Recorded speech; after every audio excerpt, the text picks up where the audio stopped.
Hello and welcome back to India on 99.94 Cricket Every Day. As always, I'm Nikesh Rugani, host of this podcast, alongside my co-host Sarah Waris of Wisdom over in India. And India on 99.94 is your home for India content, and we'll be dropping onto your podcast feed on YouTube and on the 99.94 app several times every week. Thanks for joining Cricket's Conversation. And Sarah, today we're going to be talking about India's first T20 international against Australia, first of three matches in that series. We'll be discussing Rahul at the top, finding some form, playing like we always know and knew that he could play like, with that strike rate up there, the intent that he showed.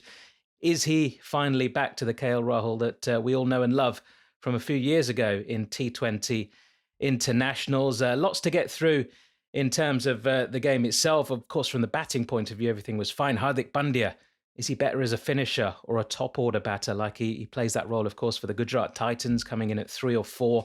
There has always been a finisher for the Mumbai Indians when he was at that franchise, and for India.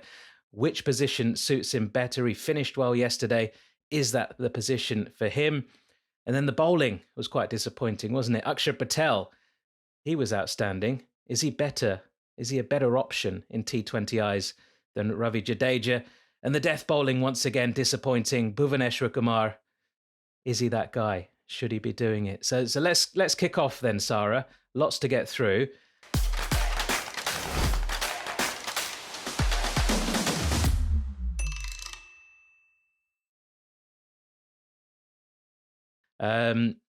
India batting first in that first T20 then against Australia, and it all went pretty well, apart from, a couple of early lost wickets. But, with Rahul finding form, Hardik Pandya 71 off 30 balls as well, 208, good target. It was a good pitch, so it was probably just above par what they got on that. But let's kick off with Rahul then. Great to see him playing like that. Yeah, and again, yesterday he scored 55 in 35 balls, and all this while it just makes you wonder if he can bat that way. Why is he batting the way he is in the IPL? Why is he striking at 120 in the IPL? I don't know if you heard his press conference before the match. He spoke about his strike rate, and he said that he is working towards improving his strike rate. This is, such a stark contrast to the time when he had said that, strike rate is overrated in T20 eyes. So, saying that he's working on his strike rate, and the next match he comes out and he scores 55 in 35 with brilliant sixes, those flicks he scored. So it just makes you wonder why he has not been batting that way in the IPL, and that IPL form coming into his approach for India also. So we've all know what he's capable of, but I would like to ask you, throw that question to you. Why do you think he's batting that way in the IPL? What I feel, it's probably, that he somehow feels he's the most important member in the team, and because of that he has to bat through the innings. So is it that he, when he was in Punjab, yeah, he said that the coach management wanted him to bat Yeah. that way, but he came to Lucknow the same way. So why do you think he doesn't bat so Well, look, good? he's the captain, so captaincy affects people in different ways, doesn't it? And all of a sudden, you feel that responsibility on your shoulders, perhaps, and you don't want to be throwing your wicket away and playing a rash shot. And sometimes, look, in T20 cricket, it doesn't matter who you are, whether you're Chris Gale, whether you're AB de Villiers, you will get out playing a big shot and you will look stupid and you will get criticized. And if you're from India, you'll get criticized even more because there's over a billion eyes on you at all times when you're out there. So it could just be that the fact that, captaincy has had that burden on him in the IPL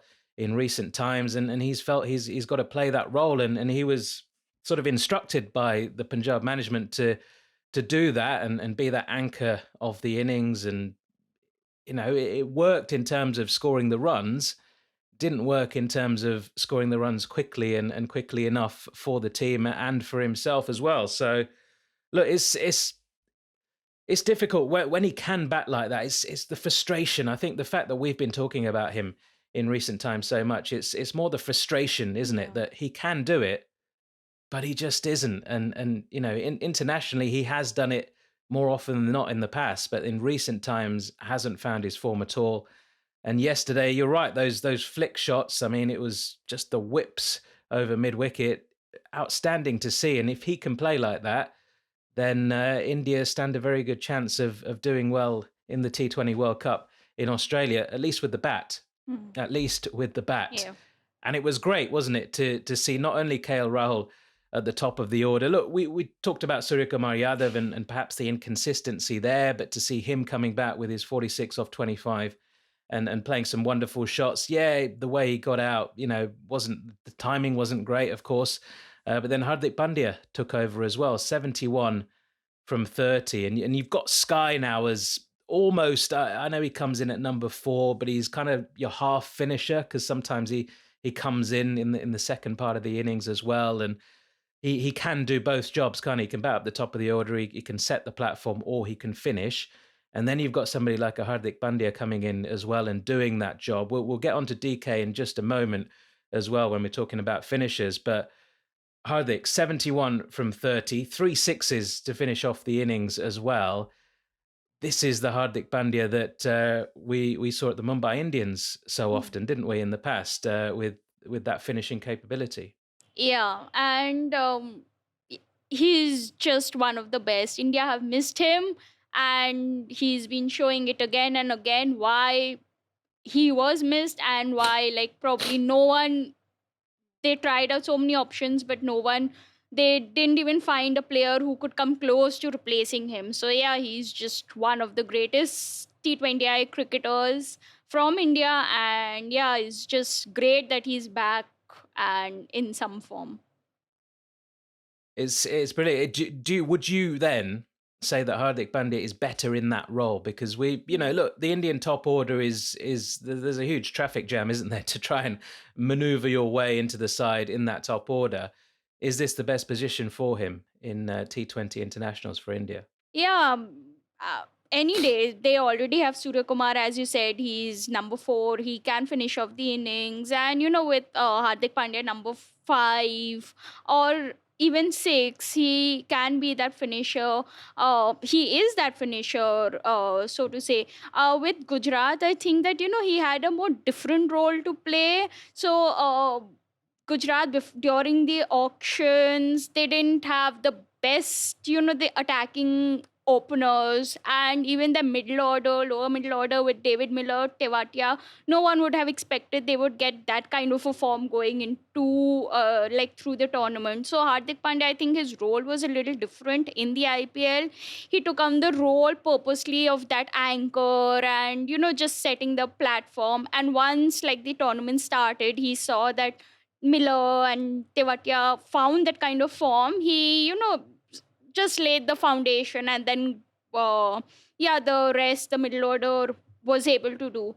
But with him having that finisher role here, it's just wonderful to see. More than anything, it's wonderful to see how he can switch gears. He can be the top order player, he can be the finisher, have a strike rate of 230 odd yesterday, which was just brilliant. He can have a strike rate of 130 also at number 4. And he's just a all-rounded cricketer. Bats anywhere, he can bat anywhere. He's a brilliant fielder. He can bowl consistently. So just yeah, the anchor, the finisher, just everything combined. And yeah, I had said earlier that he can be one of the greatest players from India in the format, and I stand by it. A few off days, but yeah, just brilliant to see. Where would you rate Right. him? Yeah, like. Well, yeah, I mean, he's certainly got the capability to be one of India's greatest ever T20 international cricketers. He's got to be a finisher, hasn't he? And he's got to be that part-time bowling option Yeah. as well. That impact bowler, not maybe a part-timer, but an impact bowler. It doesn't necessarily have to bowl the 4 overs, but that is his best role. And you need the 3 seamers, I feel, alongside him, especially in Australia with the World Cup coming up as well. And then Sarah, DK as well. That's the big question that a lot of people were asking. Just briefly, I mean, look, he's meant to be the finisher in the side, but when you've got him due to come in the batting order with 6 overs remaining, like it was yesterday, I mean, there's this obsession, isn't it, that DK has to come Yeah. in after 16 overs. He can only bat in the final 4 overs. I mean, this is the DK that's batted in basically every position in that top 7 or 8 for India since he made his debut way back when. He's a good enough player to be able to come in with 6 overs remaining, surely, and that would give him the better opportunity to get himself set for a few balls as well before he then ultimately tees off. Is there a lot of pressure on somebody like a DK? There's a lot of media hype. He's our finisher. He's the man. He's going to come in the final overs and he's going to tee off and we're going to get to this big total because we've got somebody like DK. There's a lot of pressure on him from that standpoint anyway. And then when you're coming in with just 2 or 3 overs remaining every single time, that is a lot of pressure on this man, isn't it? Yeah, yeah. I was just looking at some stats, and he's played 15 innings, and he's faced more than 10 balls in just 5 of those. So it just shows probably they're not utilizing him well enough. Yesterday, Akshar Patel walked in at 13.3 overs. Uh, do you think why wouldn't have Dinesh Karthik been a better option then? Yeah, Akshar Patel scored 6 in 5, but then Karthik would have easily scored those 6 runs in 5 balls, and then possibly he would have had a better chance to tee off and score at least 10, 15, 20 runs in the death overs. Just get his eye in, say, just get his eye in and give him the opportunity to. Uh, Get a few more runs, give him and India the opportunity to get a few more runs. Akshar Patel is brilliant with the bat. He's shown it in the IPL. But if you want that finisher in the team, because that's why you have Dinesh Karthik in your side, you have him to finish off the innings. But consistently throwing him after 16, 17 overs, it's like, then why do you have a one dimensional player, so to say, in the team? Why not then rather have Rishabh Pant in the side for the left handed quota, and then he can bat up the order also. If you anyway are sending Akshar Patel higher up the order, then why not have someone like Rishabh Pant instead? So yeah, it's just been baffling. And not only that, a couple of other captaincy selections and all the moves and all, they have been a little baffling also. So yeah, They yeah. have, and we will come on to Akshar Patel in a moment because he was outstanding with the ball. But just before we do, you're listening to Cricket's Conversation on 99.9. For whatever your team, we have the show for you on your podcast. Well, almost whatever your team. We are coming out with new podcasts here on 99.9 for all the time, available as a podcast on YouTube or on the 99.94 app. At the moment, we've got us here with India, of course, South Africa, West Indies, and now Sri Lanka. More to come as well. If you want to find the best way of following us is on social media, 9994 DM, or you can download the 99.94 app or Google 99.94 and you'll find us there. We speak cricket and we'll be here, as I say, several times a week. And we are at the moment now discussing Akshar Patel, who, look, Akshar Patel, the batter, he's capable, but he's no Jadeja in that respect. Is he a better option, though, to have in the side? Because as a bowler, he is much, much, much, much, I'll probably add another much, more effective than Jadeja in T20 internationals. He's proven it in the IPL. He's proven it whenever he's been given an opportunity with India. And 3 for 17 from his 4 overs. He's brilliant against left-handers as well, Yeah. which is unusual for a left-arm orthodox spinner who's tends to, because he doesn't turn the ball that much. It's all about zip. It's the odd bit of turn, and we saw a couple gripping and turning yesterday as well. But it's more the variations in speed and flight and all that kind of stuff, and the lengths that he bowls, which causes problems for the batters and makes it difficult for them to score. Ultimately, I would say he's a much better bowler than Jadeja in this format, but does Jadeja give you too much more with bat and in the field? And it's interesting, actually, with the field, because Freddie Wild, who works for CricViz, who everybody kind of uses for their data purposes these days, was suggesting that the same sort of thing, that Jadeja, on average, saves you less than a run a game in the field. Of course, those stats and how you get those stats, it's difficult to judge. Is it just him saving a run, or just does the presence of him in the field make batters not want to go for twos? And he might end up saving a few more than that. He can take brilliant catches, of course. Just the fact he's there in the outfield can lift everybody else, can lift the rest of the fielders as well. So it's more than, I suppose, just saving that 0.86 runs or whatever it is that he saves, factually, based on how they get those stats. Is probably a little bit more than that. Is he so valuable as a fielder, as a batter, and just as a presence in that dressing room that he has to play if he's fit, or is Akshar Patel the better option in this format? As a fielder, yeah, Jadeja obviously one of the best in the world. Yesterday we saw India. We spoke about the fielding standards of the women's team yesterday. The men's team also showed that their fielding is just abysmal. They dropped oh terrible catches, and Three yeah. chances, yeah. After a point, it just was laziness. Yeah, they had on commentary. They were saying that it's tougher while fielding in Mohali because the lights are lower. But that KL Rahul miscatch, that was just laziness to me. That was just he didn't move fast enough. That was just laziness. Yeah. You spoke about Jadeja obviously on the field. He's one of the best, but bowling wise, yeah, again, I was looking at some stats, and this year alone, Jadeja has a strike rate of 32.4 in T20Is, which means that on average, he's not even taking a wicket every match. Akshar, on the other hand, has a strike rate of 17.9. So, he is that wicket taker that India have wanted. And it's not that he's played a few matches, he's played around 17 matches this year. So, he's been that consistent wicket taker for India, with Chahal also struggling. India needs someone like an Akshar Patel in the middle overs, and he can bowl in the power play also to just take a few wickets, because the fast bowling has been inconsistent also. So with Jadeja also not picking wickets, it will only pile on the pressure. What works for Akshar is that he's taller, so he gets more help, or he gets more assistance on surfaces that are not as helpful for the spinners. um and also with the bat, like, yeah, Jadeja is not the best against spin in the middle overs, and Akshar has overall a better record against spin in the middle overs.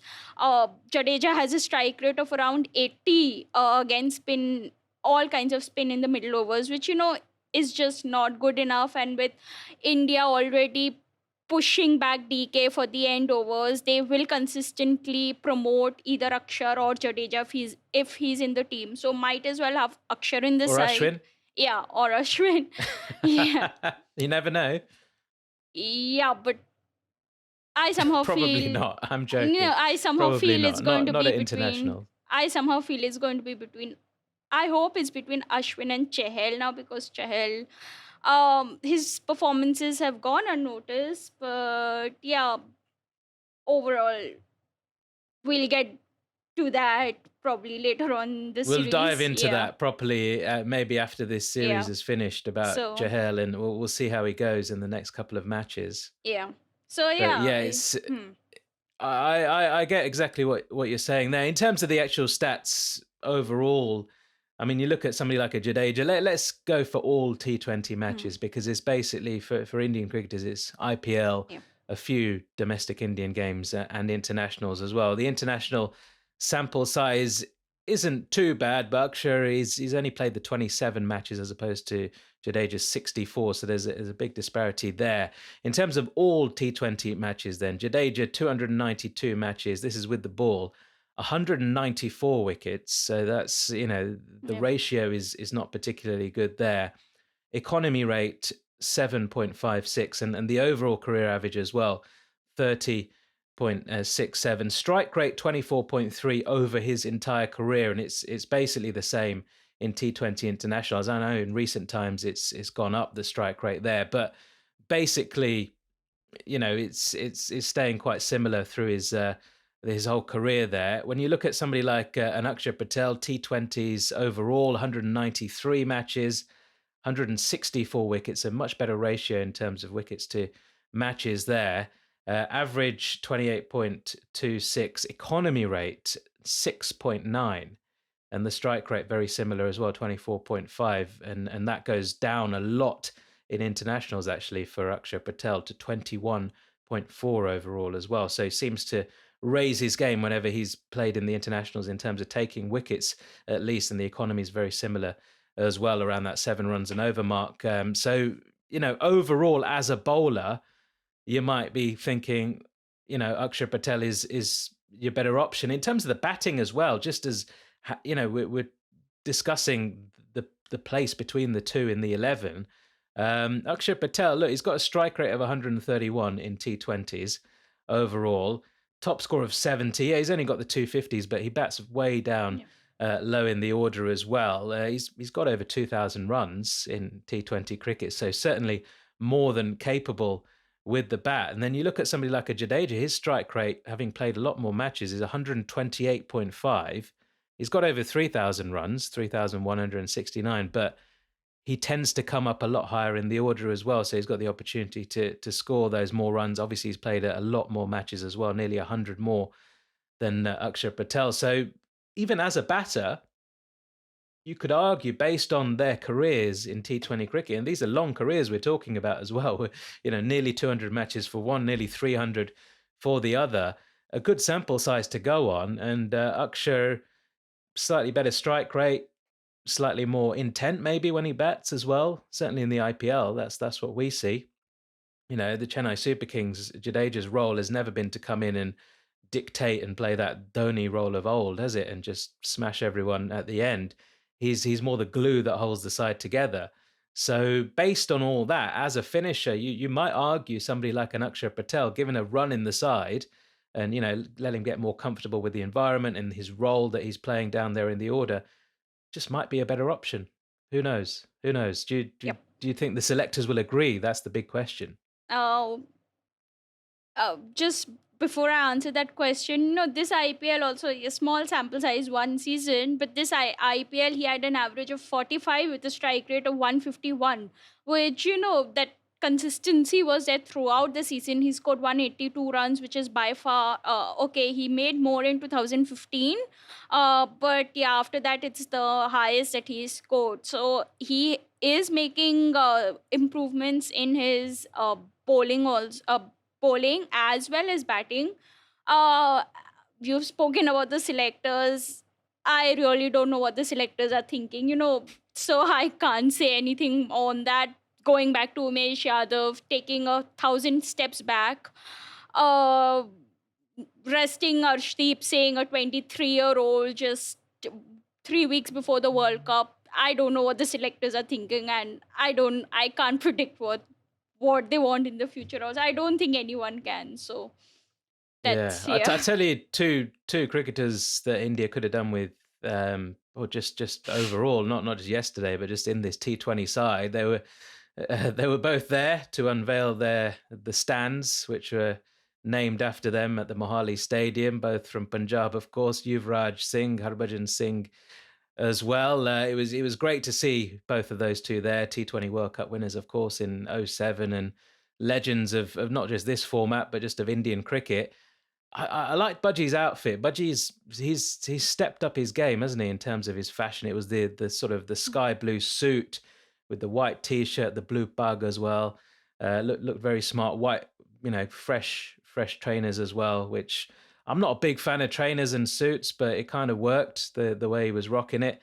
And then UV coming in with his BCCI blazer and looking a bit more formal and stuff. But it was great to see both of them. I mean, we'll come on to the spinners in a moment, but somebody like a Harbhajan Singh would be like Goldust right now, if he was in his prime bowling in T20 cricket, we could certainly do with a bit of glittering there. And, Yeah. and somebody like a UV, that left-hander that India are searching for in that middle order, what a player he was as well. But I digress. We should talk about the death bowling. And just before we do, once again, we really appreciate all the listeners that have tuned in on 99.94. If you haven't seen, we've sort of made it to the top of the charts in Indian cricket podcast circles in recent times, and we thank you all for listening. But we do need you to keep listening, but just interact with us, leave reviews as well.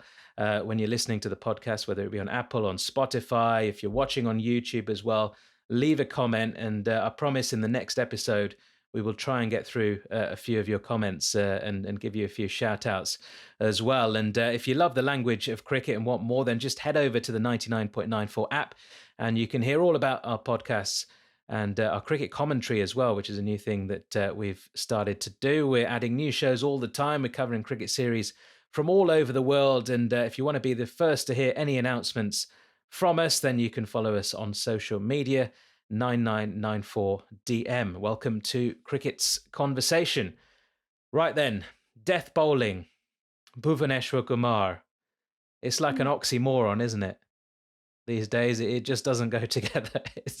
They've tried it and it's not happening. And surely they need to step away from this, don't they? Yeah.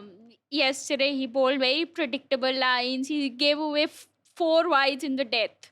Like he bowled 2 overs in the death and he gave away four wides, which is unacceptable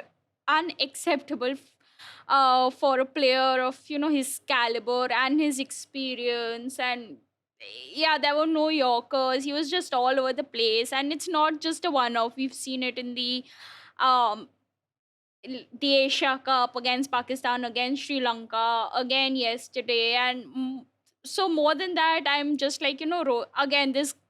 I feel it comes down to Rohit Sharma again. Like he's not the greatest death bowler, so why you consistently bowling him in the death? Is it because he's experienced and you have to back experience? But then if something is not working consistently with the World Cup so near, surely you have to now settle in on the roles. Okay, Bhuvi will bowl the first like he'll bowl out in the first 10-12 overs, and then the death bowlers will come into the play.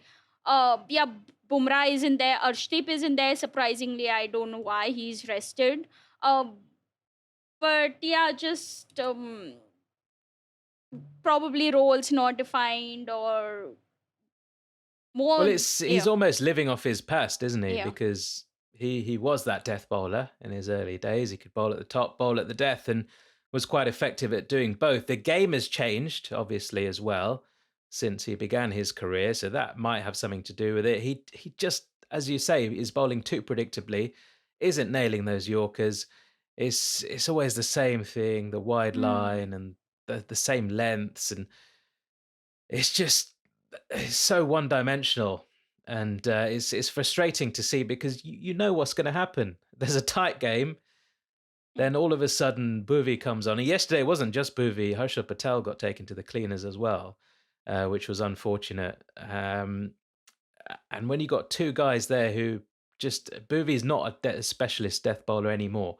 He may have been in the past, he's not anymore. When you've got two guys like that who are not specialist death bowlers, and some might argue Herschel is at times in the IPL, and he didn't quite find, he wasn't nailing his Yorkers, and he bowls from an awkward height, and his slower ball is usually quite loopy, and you think it's going to be a full toss, then it dips, and then the batters are often quite fooled by the fact that it's a block hole delivery, and that can sometimes fox the batters at the other end. He wasn't quite finding that rhythm yesterday, but with such little time to go until the T20 World Cup, they can't afford to give Herschel a run at bowling at the death. They've got to go Bhuvi and Arshdeep, and maybe in that instance, then Herschel misses out on the side altogether.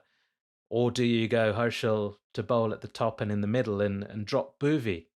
I mean, Bhuvi's probably too effective, and I suppose he's finding his rhythm, at least with the new ball, that you can't drop him. So it looks as though Herschel's going to be the one to miss out in terms of the seamers in Australia. Would you agree with that? Yeah, he, Harshal has done well in the death for RCB and he's taken a lot of wickets. But for India, his economy rate in the death is almost 11, and he's not really a wicket taker also in the death. So, um, yeah. Harshdeep had an economy of around 7 in the IPL this year and has been brilliant. In his limited chances. Obviously, Bumrah is there, and Arshdeep also offers that left-handed angle, and also, yeah, I would still want Bhuvi up front. Bhuvi still is effective when the with the new ball can get the ball to swing, and he's bowled 60% of his deliveries in the power play. So he is that specialist power play kind of a bowler. He has been bowling in the death because Asia Cup there was no Bumrah, there was no Harshal. Even yesterday, there was no Arshdeep, there was no Bumrah. So India had to fill in that that uh, vacancies, so to say. But yeah, I would still have Bumrah up front, complete his overs by 10, 12, by the 12th over maybe, and then get in Bumrah and Arshdeep, and towards the end with Hardik as the fourth seamer, and yeah. Yeah, I think that's probably the way they're going to go. And then yeah, Hardik, and we'll talk about the specialist spinners role as well. I mean, Akshar Patel was playing yesterday as well as Chahel, but will they play two spinners in Australia? That remains to be seen. If they don't, are they leaving themselves light in terms of bowling and just going in with five bowlers? Because none of the top order these days, we haven't got the Gangulis and the Sehwags and even the Tendulkars to roll their arm over if needs be. So interesting Mm. selection dilemmas ahead of the World Cup, and they'll, I'm sure, experiment once again, maybe in the next couple of T20s with Australia. We'll keep across them, and we'll be back with you very shortly. That's all we've got time for on this episode, though. Thank you very much for listening, and see you soon.